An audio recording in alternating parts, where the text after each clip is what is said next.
কি খাইতেছো তুমি? তেঁতুল টক। তেঁতুল টক। আবার বলো তো, এদিকে তাকাই বলো তো। খাও।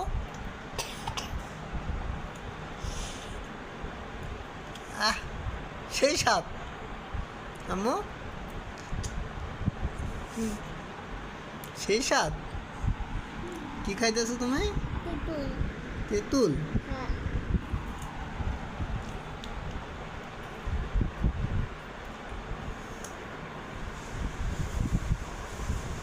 লবণ নাও একটু, লবণ দেখাও। ঝাল লবণ দাও। ঝাল লবণ সব শেষ করছো?